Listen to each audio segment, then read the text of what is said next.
Welcome to Coffeehaus. Frankenstein, or The Modern Prometheus, was written by Mary Shelley, published in 1818. And Mary Shelley was the daughter of Mary Wollstonecraft, the feminist, author, and overall accomplished human being, and the anarchist and philosopher William Godwin. She was married, eventually, to the poet Percy Bysshe Shelley, and she actually includes some allusions to lines from the poetry of Shelley in Frankenstein, and she also edited and promoted his work.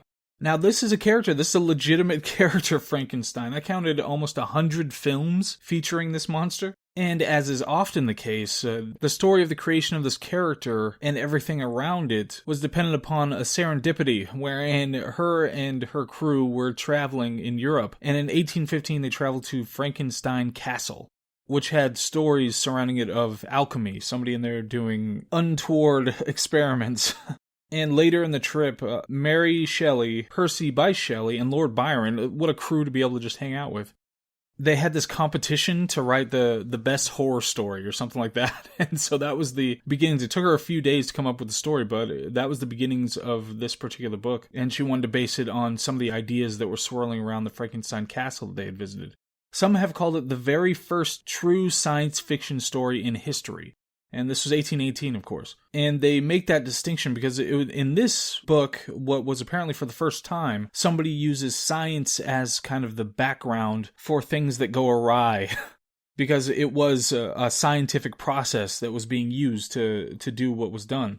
But of course, it's a tremendous modern mythology. Few works of classical literature have infiltrated modern culture more. And we were so close, the Dooku, the Dark Universe Cinematic Universe. I know it's something I've mentioned before, but this was something they were trying to do. They were using the Mummy, whoever owns all these monsters, or whatever, the rights to them. I don't know if you can. They must be in the public domain by now, but some studio, maybe Universal, was attempting to make a cinematic universe based on these characters. You know, Dracula, the Mummy, Frankenstein, The Invisible Man. But the first movie that came out that was supposed to be the basis of this was The Mummy with Tom Cruise, and he was a producer on it too. And it didn't do so well, and it was not a good movie. So they kind of put a kibosh on the whole Dooku. But after having read this book, I think that they could do it. They could make a legitimately awesome cinematic universe based on these characters, but it would have to have the right tone. Of course, the Marvel Cinematic Universe had the benefit, having gotten its start with Iron Man. And what's his dude? Robert Downey Jr. is just so damn charismatic. How the hell could it have failed thereafter? And they got the luck of getting to cast all the most perfect people, and you just need a couple of standouts and one broad idea that hadn't been done before, and bam, suddenly you got a cinematic universe. But so this one, apparently, the Dooku is dead. But maybe it will be resurrected, which would be apropos of the subject matter, of course. So, as always, we're going to go through the contents of this thing. There will be spoilers, lots of spoilers. Sometimes when it comes to the fiction, I will just give kind of a broad overview of the book, and sometimes I'll go into detail. This time we're going into detail. So there will be spoilers. You know, read it yourself if you want to ahead of time. Otherwise, just enjoy this and then go back and read it, or if you've read it before, obviously, then you don't have to worry about that. So, the contents of Frankenstein.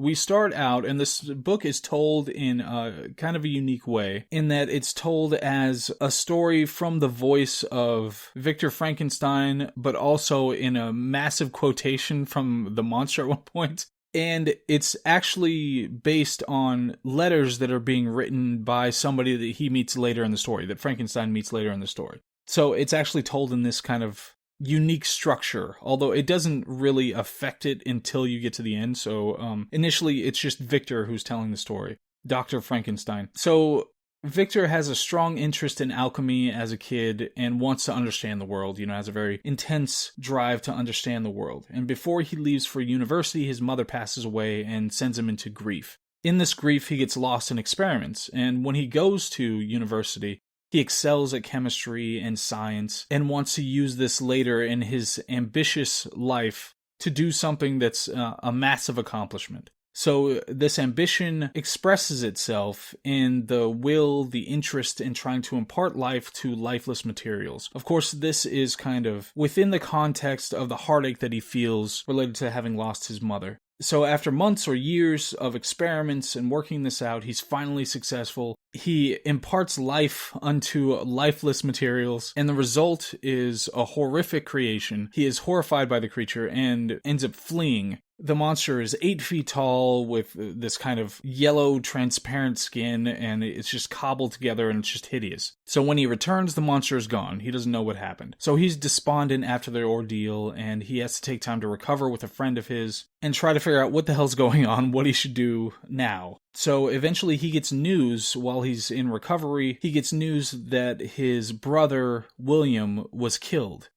And so he has to go travel to figure out what happened with William, and gets a vision of this monster, and is convinced that the monster was the thing that did the killing of William. But this live-in person, a person who lived with them when they were kids, Justine, is accused and convicted of having committed this murder. So now he has this guilt of feeling that the monster did the murdering, but Justine was the one who was punished for it.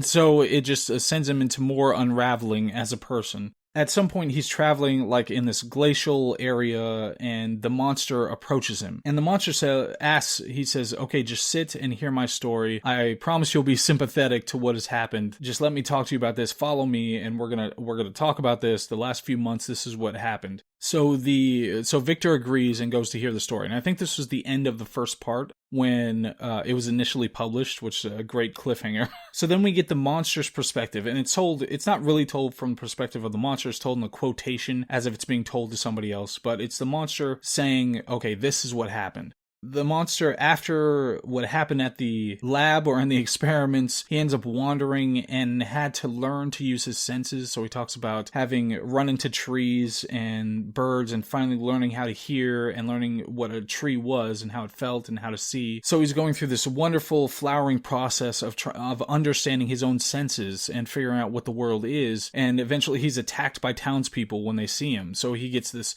early indication of how people can be. So he flees and ends up, he finds this hovel that's near a house. He just finds it as a warm place where he can hide and be away from people. But in the process, the people who live in the house, there is this older man who's blind. There's a son, Felix, and his sister. And they're all in this house, and they do the same process every day where they have to go out and get wood, and they have to trudge through the snow, and they have to get water and eggs and things like that. So he starts listening into the conversations of these people, the cottagers, he calls them, and he's listening into these people and what they're saying to each other. Initially, they're just sounds, but eventually he learns, the names of each one, and he learns things that they reference around the house and the things that they do. And so that's how he learns how to speak and what speech is and how to communicate. So over time, he's learning how to speak French and develops this very deep affection for the people who are in the house. These are the only people that he knows. These people seem very nice, and they just protect each other. There's some sadness related to a past trauma that they experienced, but he's trying to puzzle all these things out. He finds these books, and there were 3 books, and I know I have it in a quote later, but I think it was Plutarch was one of them, and ironically, I just read some quote about how Shakespeare cribbed a whole bunch of the stories that he got from Plutarch. And Paradise Lost, which is an excellent one. Any monster that's hiding away in a shed somewhere, let's make sure they get a Paradise Lost. I mean, that's a good one to start out with. And then another one, which I can't remember. But so there are these 3 books that he gets to read, and this is how he learns about the world. Then there's more discussions about more topics. So a woman shows up, and it's going to be like the wife of Felix or something like that. And they start discussing more complex topics. They discuss history, and they play music, and there are all these broad categories of philosophy and those kinds of things that they're discussing now that the monster's getting privy to. So the monster, over this time, he's developing, he has this deep affection for these people.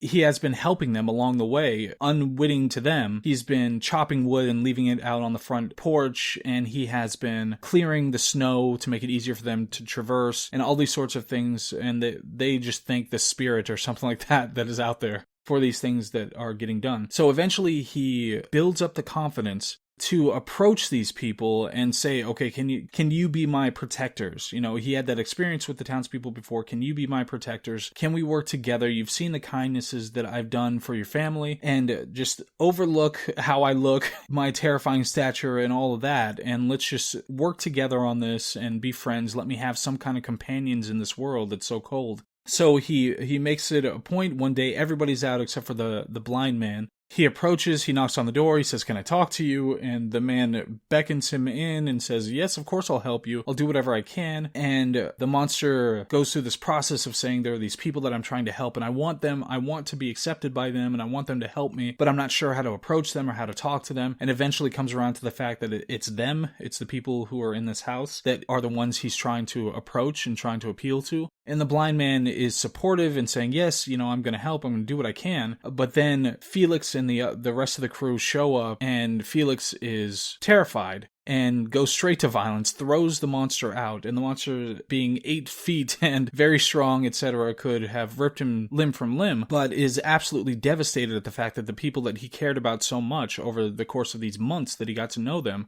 could treat him in this way, in the same way that the other people did. And so he goes back and hides in his hovel without anybody seeing, and sees that the family decides to abandon the house. So they leave, and so they're gone, the only people that he had a real attachment to. In despair, he leaves and starts raging against humanity. He feels this particular hatred for them now because he was thwarted in his very reasonable attempt to try to endear himself to them. And in this rage, he runs into William and he kills William. So he admits to it, but he demands that Victor build him a companion. His idea is that I'm lonely in this world. I'm the only monster. Everybody else is going to hate me, so give me a companion, a woman, so that I'm not alone anymore. And it takes him some time, but he eventually convinces Victor to do this for him. He says, "Once I have this companion, we will flee, we'll go far away, go to South America or something.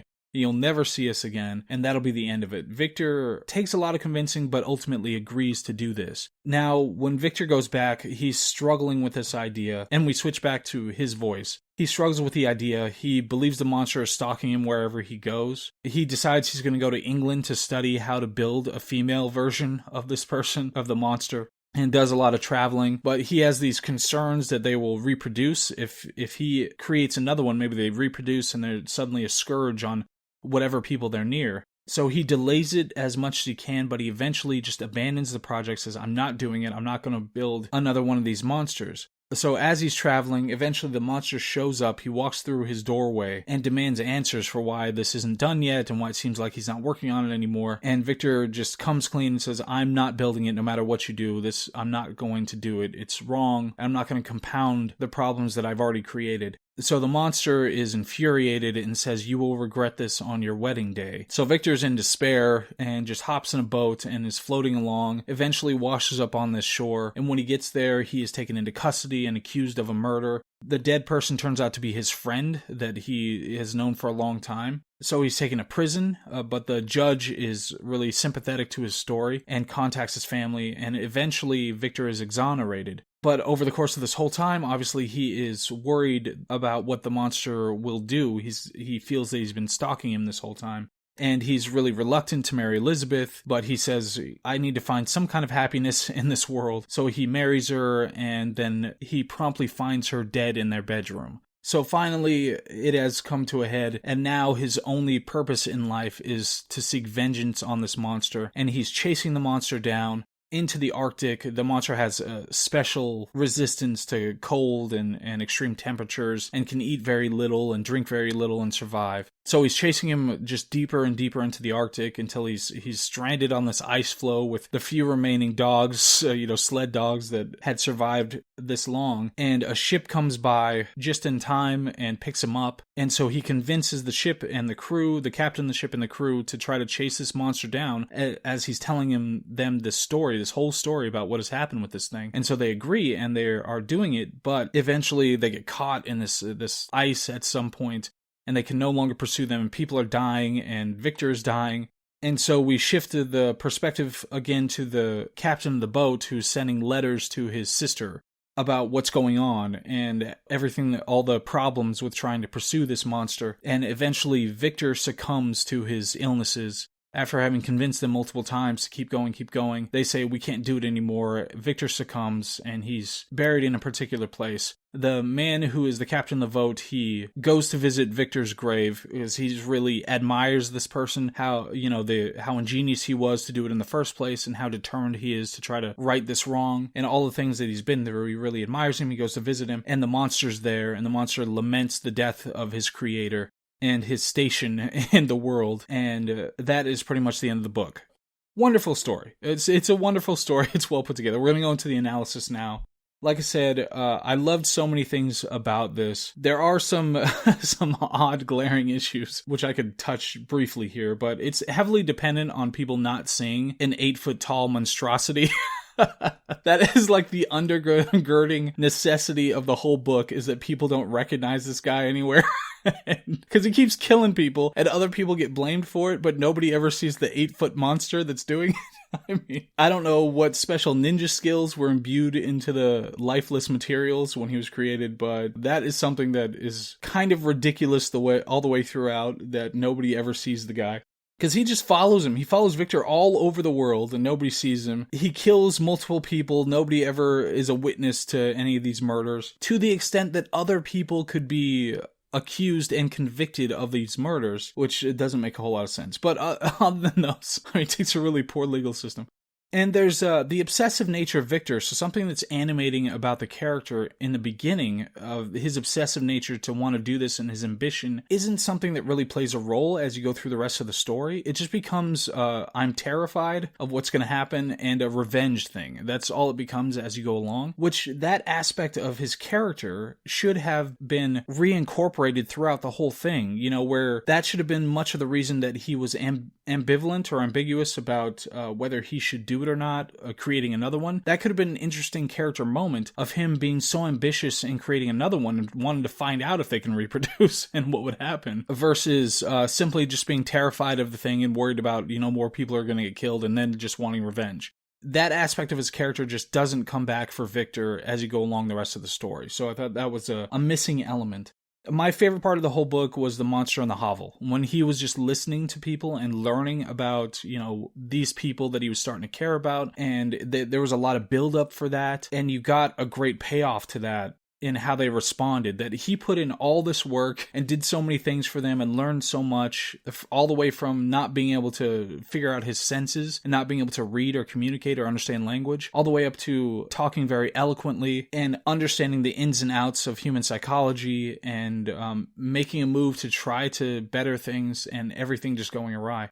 This was a great part. It has really clean writing, it's simple and digestible story. It wasn't as philosophically interested as I thought as you would go along, because initially, there's a big philosophical question of man creating something living, and the problems that arise from that, and probably the problems from science, and the concerns, and the temptation of trying to act like a creator, act like God. But kind of the philosophy as you went along just disappeared. There wasn't much philosophical rumination. There was some, and I'll go through some of the quotes here, which I should have already done. Why did I jump over those? Oh, because I just jumped right into analysis saying it was great. So there wasn't as much philosophy as you went along, or deep thoughts about that kind of stuff, apart from what I'll read. But it's all the credit in the world for creating such a resonant mythology. I mean, this is something that happened within the last couple centuries. Much of our mythology is from 1,000 years ago, at least, and the ones that are really resonant and still people are interested in. But this one, Frankenstein, the idea of Frankenstein, the monster that comes from it, all of that has been something that has been reinvigorated over and over and over again. Like I said, to the tune of nearly 100 movies that I counted related to this character, which is incredible. That's incredible. There's something very deeply interesting about this psychologically for people. So anyway, here are some of the quotes so you get an idea of the writing style and the ideas that are in it. I am by birth a Genovese, and my family is one of the most distinguished of that republic. So that's how the book opens. I like just doing the opening line from every book. Every fiction book, anyway. Quote, thus strangely are our souls constructed, and by such slight ligaments are we bound to prosperity or ruin, end quote. Interesting, comment on the human situation. Quote, I paused, examining and analyzing all the minutiae of causation, as exemplified in the change from life to death and death to life, until from the midst of this darkness a sudden light broke in upon me, a light so brilliant and wondrous, yet so simple, that while I became dizzy with the immensity of the prospect which it illustrated, I was surprised that among so many men of genius who had directed their inquiries towards the same science, that I alone should be reserved to discover so astonishing a secret. End quote. So that's the initial interest and inclination to try to create life out of non-life. Quote, a flash of lightning illuminated the object and discovered its shape plainly to me, its gigantic stature and the deformity of its its aspect more hideous than belongs to humanity, instantly informed me that it was the wretch, the filthy demon, to whom I had given life." End quote. That's when he realizes who killed William. Quote, "Yet you, my creator, detest and spurn me, thy creature, to whom thou art bound by ties only dissoluble by the annihilation of one of us." End quote. This is kind of presaging the 20th century and the death of God. And I don't know if it was meaning to do that, because that was the monster talking, is that, "My creator, you detest me and spurn me." And it's only dissoluble, the connection that we have, by the annihilation of one of us. And this is when the monster is learning about, the rest of the world and more complex things when he's in the hovel. Quote, "I heard of the slothful Asiatics, of the stupendous genius and mental activity of the Grecians, of the wars and wonderful virtue of the early Romans, of the subsequent degenerating, of the decline of that mighty empire, of chivalry, Christianity, and kings.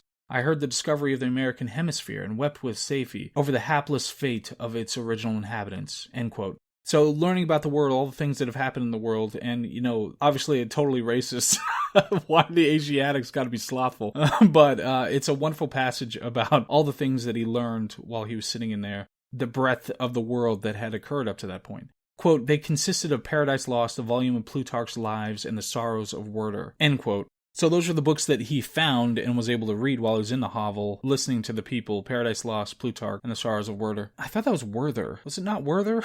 But I copied it directly out of the book, so Werther, all right. But Plutarch, Paradise Lost, great books. Get a lot of stuff from that. But maybe if he had been given, like, the Berenstain Bears or something, maybe he would have turned out a little more, a little cheerier. I don't know, a novelization of Caddyshack or something. I don't know. Something else could have made him happier than the things that he actually read. Quote, "I too can create desolation. My enemy is not invulnerable. This death will carry despair to him, and 1,000 other miseries shall torment and destroy him." End quote. So this is him realizing his power over his creator. And this is when he's being pursued. After all the things have gone down, he's being pursued into the Arctic by Victor, and he leaves him little notes. And this is what he says. Quote, "My reign is not over yet." These words were legible in one of these inscriptions. "You live, and my power is complete. Follow me. I seek the everlasting ices of the north, where you feel the misery of cold and frost, to which I am impassive. You will find near this place, if you follow not too tardily, a dead hare. Eat, and be refreshed. Come on, my enemy. We have yet to wrestle for our lives, but many hard and miserable hours must you endure until that period shall arrive." End quote. So taunting him as he's chasing him down, try to get his revenge. Quote, "But as even so the fallen angel becomes a malignant devil, yet even that enemy of God and man had friends and associates in his desolation. I am alone." End quote. So the enemy of God, Satan himself, like I said, this might have been the influence of the literature, Satan himself still had friends. He still had a crew. He still had people he hung out with. And yet this monster doesn't even get that. The enemy of God can have associates and friends, but I, a monster who's just thrust upon this world, am not able to even have a single companion. Quote, "Am I to be thought the only criminal when all humankind sinned against me?" End quote. So, big picture-wise, there is so much in here. This isn't the biggest of pictures, but there's so much in here that could have been used for a wonderful Dooku, Dark Universe, Cinematic Universe. He could have gone through all this stuff, and you think he's dead at the end, but really he's alive, and then he shows up to fight Swamp Thing or something. I don't know, but still, there was a lot of fodder here. I didn't realize how complex the kind of inner workings of the monster was. I only had kind of, really superficial understanding of what the story actually was when it came to Frankenstein, of just a guy in a lab and he makes Frankenstein, and Frankenstein goes attacks the town kills him, and that's the end of the story. That's what I thought the story was. But there's a lot more going on here than that. So there are variations of the story, this, again, big picture, variations of the story that come out. One that was excellent that I watch on a regular basis, Ex Machina. It's a very similar story. It's a guy who's a genius, who wants to build life. That's his whole goal. And the kind of moral of the story is don't overdo it. Like, you think you've got a handle on this stuff. You don't really have a handle on this stuff. Stop trying to play God. In that context, it's a machine, it's AI, but it's the same kind of a story. But you do have to wonder what is so appealing about this character and the ideas around this character. And you do have to wonder how much this presaged or understood what was coming in the next century. In the 19th or the 20th century, they were in the 19th century. In the 20th century, what would come with the death of God, the attacks on the creator, the idea at least, of having a creator who has control over you and looks out for you, etc. When you have no companion, when you have no reverence for your creator, is this the kind of thing that happens, that you just lash out to the rest of the world? And that has very important implications for society at large and psychology individually. So it's a very interesting story. Like I said, there were some aspects of the storytelling that were pretty weak, and it could have been more philosophically deep or interested, but maybe it was, but it wanted to do it in such a way that was so digestible that it just made perfect sense no matter who you were, what your level of understanding or reading or knowledge was. You can digest this, and it can make you think more deeply about what's going on in the world. So this is one, we've read a few that I've thought didn't deserve kind of the place that it had within the list that we have, which is a combination of 40 different lists. But this one seems like it deserves its place in the annals of literary history. This is an excellent, important work, and I'm so glad I got to read it. So anyway, this was Coffee House. That was Frankenstein by Mary Shelley. If you read it, let me know. Say some things about it. I would appreciate to hear from you. Otherwise, we are moving on. We've still got part 4, I think, of Hostages No More. And then I'm working on not Chaplin. Who's the guy in England? The amazing guy in England that everybody loves. Not Will... Churchill, yes, I'm working on that one. I think Thomas Sowell's going to be next. I have to read some more Thomas Sowell soon. So it might be Thomas Sowell next, or San Francisco. Since San Francisco has been in the news recently for some terrible things that are going on there. Anyway, but we will leave that for the future. Right now, we've got some Frankenstein to digest, and that'll be that for this week. I hope all is well, and I will see you on the next one. All right, bye.